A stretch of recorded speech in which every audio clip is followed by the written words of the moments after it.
Common gym mistakes जो most of beginners करते हैं। ओके, काफी लोगों को पता नहीं होता है कि जिम के पहले आपको कुछ ना कुछ तो खाना काफी जरूरी है, यानी 45 मिनट्स बिफोर, 1 आवर्स बिफोर आपका मील होना बहुत जरूरी है। बस to burn calorie, you must have calories, you must have energy, sufficient energy आपके बॉडी में होना काफी जरूरी है। सो काफी लोगों को लगता है कि कुछ ना कुछ तो खाना बहुत जरूरी है, इसलिए लोग एक दूसरे की कॉपी करना स्टार्ट करते हैं। ओके, और एक सबसे बड़ी और कॉमन कॉपी है जो मेरे आसपास मुझे दिखाई देती है, जो है बनाना।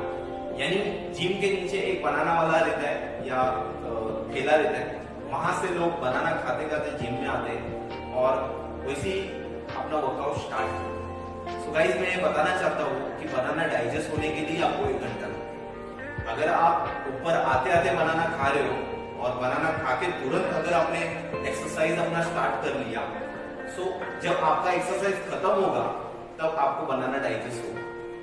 So this is very important कि आप अगर एक बनाना खा रहे हो, सो वो आपको प्री वर्कआउट खाना बहुत जरूरी है, वो भी 1 घंटे पहले। ऐसा नहीं है कि तुरंत आपने बनाना खाया और आपने जिम स्टार्ट कर दिया। इनफैक्ट कोई भी मील आपको ऐसा नहीं कि तुरंत आपने खाया और आप जिम के लिए निकल पड़े। So guys, this is one mistake जो आपको केयर करना है, जो आपको नहीं करना है जिम में जाते वक्त। Okay, but pre meal is very important and post meal is also important. Okay, in fact 20 minutes के बाद आपको कुछ ना कुछ खाना काफी जरूरी है। तो आप वे ले रहे हो या जो भी आप खा रहे हो, XYZ, जो भी अकॉर्डिंग आपके गोल, आपका टारगेट फिटनेस गोल जो होगा वो अकॉर्डिंग वो आपका मील होता है। सो गाइस रिमेंबर, मैं यही चाहता हूं कि ये गलती आप ना करें। ओके, सो के लिए अगर आपको खाना है, सो 1 घंटे पहले खाइए, इसका आपको काफी अच्छा रिजल्ट आएगा। Let's move to mistake number 2। Gym में ज्यादा से ज्यादा मेंबर लोग रेंज ऑफ मोशंस कंप्लीट नहीं करते। सो व्हाट इज दैट? आपने देखा होगा, इनफैक्ट ज्यादा से ज्यादा लोग अपने बाइसेप्स, ट्राइसेप्स एंड शोल्डर, जो सबसे छोटे मसल्स है, उसको ज्यादा ट्रेन करते हैं। लेकिन अगर आप उसे ट्रेन कर रहे हो, सो उसे train proper form and technique में करना काफी जरूरी है। सो मोस्ट ऑफ लोग ये हाफ रेंज ऑफ मोशन से वर्कआउट करते हैं। So what is half and what is full, आज मैं आपको दिखाना चाहता हूँ in mistake number 2। So let's see. So यहाँ पे डंबल है, मैं यही डंबल के साथ करना चाहता हूँ। 5 kg का डंबल है, लाइट वेट है। ओके, आप देख सकते हो यहाँ पे मैं स्टार्ट करता हूँ शोल्डर प्रेस से। Okay, so let's start shoulder press. Okay, see, मैं हाफ मोशन सबसे पहले दिखाना चाहता हूँ, जो हाफ रेंज ऑफ मोशंस लोग करते हैं। This is half range of motion.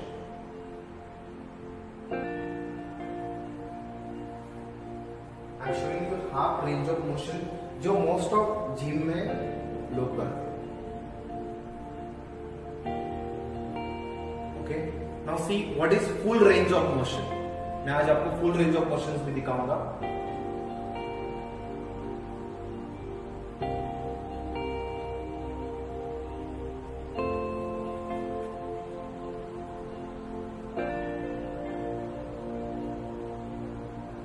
Guys, मेरे सामने मिरर है, तो मैं मिरर में देख के मेरे फॉर्म एंड टेक्निक्स मूवमेंट ले रहा हूं।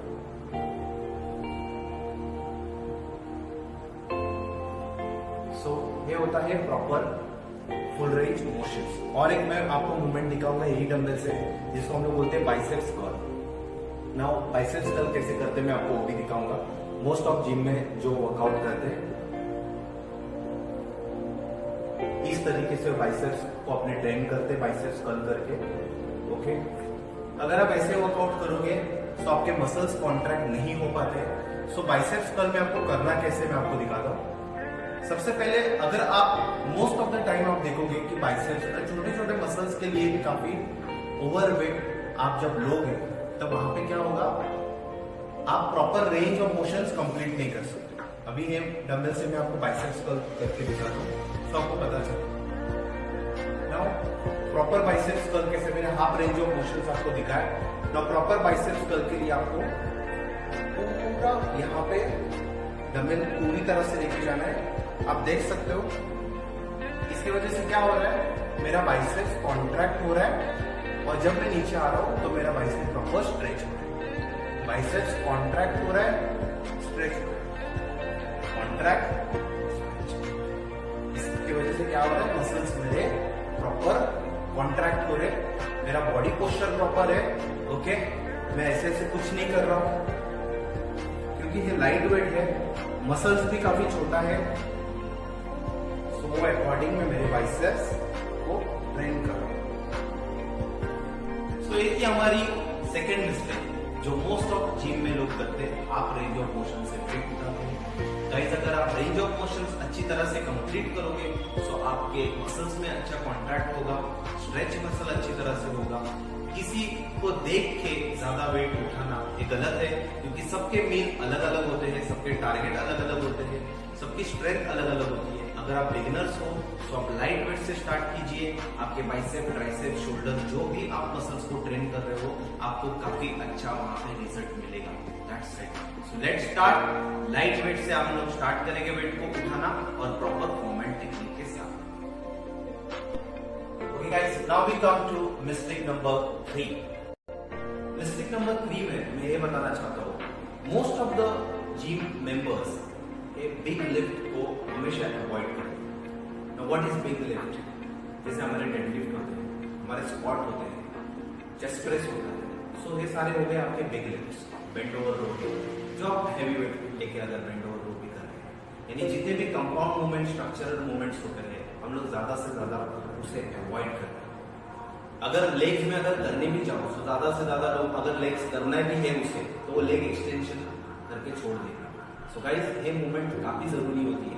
ये मूवमेंट आपको करना बहुत जरूरी है जिम में, क्योंकि जितने आप बिग मूवमेंट्स करोगे, बिग लिफ्ट्स करोगे, उससे आपकी ज्यादा से ज्यादा कैलोरी बर्न होगी, मसल स्ट्रेंथ आपकी ज्यादा से ज्यादा बढ़ेगी। सो बिग लिफ्ट को बिल्कुल अवॉइड आपको नहीं करना है। सो बिग लिफ्ट जितना कर सकते हो उतना आपको बिग लिफ्ट जिम में वंस अ वीक आपको करना है। ओके, अगर आप big lift proper form and technique से कर रहे हो so that is very good. लेकिन मैं ये नहीं बोल रहा हूँ कि आपको बिग लिफ्ट करना है तो गलत तरीके से आपको बिग लिफ्ट करना नहीं है। बिगिनर्स के लिए स्पेशली मैं आपको बताना चाहता हूँ। मोस्ट ऑफ द बिगिनर्स अगर कोई डेडलिफ्ट कर रहे हैं और उसकी बॉडी अच्छी है तो हम लोग ज्यादा से ज्यादा वहां पे अट्रैक्ट हो जाते हैं और उसको पूछते हैं, अच्छा है डेडलिफ्ट करने से क्या होगा? सो आपको बताएगा, अच्छा मेरे बैक ट्रेन हो रही है, मेरे उससे लेग्स ट्रेन हो रहे हैं। ओके गाइस, तो डेडलिफ्ट अगर आपको करनी है so deadlift in fact proper form and technique से होना बहुत जरूरी है। उसमें आपके फॉर्म करेक्ट होना काफी जरूरी है। अगर आप डेडलिफ्ट ट्राई मार रहे हो सो एम्प्टी बारबेल से आप डेडलिफ्ट ट्राई कर सकते हो, which is very good. In fact आप स्क्वाट भी कर रहे हो सो फ्री बारबेल से आप स्क्वाट करो। ओके, वहां से आप स्टार्ट करो। चेस्ट प्रेस के लिए भी अगर आप अटेम्प्ट कर रहे हो सो फ्री वेट आप चेस्ट प्रेस अटेम्प्ट करो, which is very important. Fourth mistake is ego lifting. Guys, आपने देखा होगा कि जिम में ज्यादा से ज्यादा लोग ईगो लिफ्टिंग करते हैं। अगर 100 केजी उठा है तो आप 120 उठाओ। लेकिन मैं ये बताना बहुत जरूरी समझता हूँ कि आप उस 100 केजी 120 केजी उठा कैसे रहे हो, बहुत काफी इंपॉर्टेंट। क्या आपका फॉर्म राइट है? क्या आपकी टेक्निक उसके पीछे की राइट है? अगर आप 100 केजी फॉर एग्जाम्पल अगर मैं बाइसेप्स कर रहा हूँ बारबेल से और मैं बाइसेप्स में मेरी पूरी मूवमेंट ले रहा हूँ, okay, so this is very bad, very bad. अगर आपकी बॉडी पूरी हिल रही है, क्योंकि मैंने पहले आपको वीडियो में बताया था कि कॉन्ट्रैक्ट मसल को करना काफी जरूरी है। सो कम से कम वेट से आपके ज्यादा से ज्यादा रेपिटेशंस हो सकते हैं। सो वहां पे आपको ध्यान देना है। अगर आप ईगो लिफ्टिंग करोगे सो एक तो आपका फॉर्म प्रॉपर नहीं होगा, ओके, और आपके इंजुरीज के चांसेस और भी बढ़ जाएंगे। सो ईगो लिफ्टिंग को थोड़ा साइड में रखो, आपके मसल्स को प्रॉपर कॉन्ट्रैक्ट करो, स्ट्रेच करो और आपके ज्यादा से ज्यादा रेपिटेशंस बढ़ाओ। अगर आप ईगो लिफ्टिंग करोगे तो और एक नुकसान कि आप 2, 3, 4 ही रैप्स में रह जाओगे। तो कम से कम आपको 8 रैप्स तो करना काफी जरूरी है। ओके, सो ईगो लिफ्टिंग को अवॉइड कीजिए। मिस्टेक नंबर 5 गाइस, सबसे बड़ी मिस्टेक है। अगर आप ये मिस्टेक कर रहे हो जिम में सो आपका वर्कआउट प्रॉपर नहीं होगा। मैं ये बताना बहुत जरूरी समझता हूँ क्योंकि 1 घंटा अभी निकालना बहुत ही बड़ा चैलेंज होता है सभी के लिए, और वो भी एक्सरसाइज के लिए। अगर आप 1 घंटा निकाल रहे हो तो बहुत बड़ा चैलेंज होता है। सो व्हाट इज मिस्टेक? मिस्टेक यानी है छोटा सा टूल जो सब लोग यूज करते हैं। ओके, ये टूल बुरा है, मैं उस टूल के बारे में कुछ नहीं बोलना चाहता हूँ। टूल इज गुड, लेकिन मैं ये बताना बहुत जरूरी समझता हूँ कि 1 घंटा आप अपने आप के लिए नहीं निकाल सकते। 1 घंटे के लिए सिर्फ आपको आपके बॉडी के पास ही देखना है, आपके फिजिक के पास देखना है, जिसकी वजह से आप बहुत अच्छी जिंदगी जी सकते हैं। Guys, most of the time आप देखोगे कि ट्रेडमिल के ऊपर लोग जिम में मोबाइल यूज करते हैं, चैटिंग करते हैं, मैसेजिंग करते हैं या गाना सुनते रहते हैं। इनफैक्ट वेट ट्रेनिंग करते वक्त भी उनका ध्यान पूरी तरह से अपने फोन के ऊपर होता है। सो फोन को अवॉइड क्यों करना है, ये मैं आपको बताना बहुत जरूरी समझता हूँ। ये मेरा फोन नहीं है, दिखाने के लिए मैंने किसी और का फोन लिया है आपको। इनफैक्ट मैंने खुद ही वीडियो बनाते वक्त मेरा फोन साइड में रखा है। इनफैक्ट मैंने खुद ये अटेम्प्ट किया है, मतलब मैं मेरा फोन एज स्विच ऑफ रखता हूँ या फिर मैं मेरा फोन साइलेंट में रखता हूँ या काउंटर में सरेंडर करता हूँ। दिस इज वेरी इंपॉर्टेंट क्योंकि हमारा 1 घंटा काफी जरूरी है और मैं मेरे फिजिक के लिए इतना कर सकता हूँ और ये सभी को करना है। क्योंकि जब आप वर्कआउट कर रहे हो तो आपका CNS, जिसको हम लोग बोलते हैं सेंट्रल नर्वस सिस्टम, वो पूरी तरह से एक्टिव हो जाता है। और वर्कआउट के ऊपर अगर आपका ध्यान नहीं है, अगर आपका ध्यान फोन के ऊपर है या मेरा फोन कोई लेके जा रहा है या मेरा फोन बज रहा है, ओके, सो आपका प्रॉपर वर्कआउट नहीं हो पाएगा। क्योंकि आप जो भी मूवमेंट ले रहे हैं उसके लिए CNS के सिग्नल्स काफी जरूरी है। मतलब अगर आप बाइसेप्स ट्रेन कर रहे हो या डेडलिफ्ट कर रहे हो, सो वहां पे अगर आप कमांड कर रहे हो, सो विच इज वेरी इंपॉर्टेंट कि आपका CNS आपको सिग्नल करेगा वो मसल्स को ट्रेन करने के लिए। अगर आपका ध्यान ही नहीं है वर्कआउट के पास और आप जस्ट फॉर्मेलिटीज के लिए आपकी एक्टिविटी कर रहे हो, सो आपका वर्कआउट सक्सेस नहीं होगा, आपको कुछ भी फील नहीं होगा।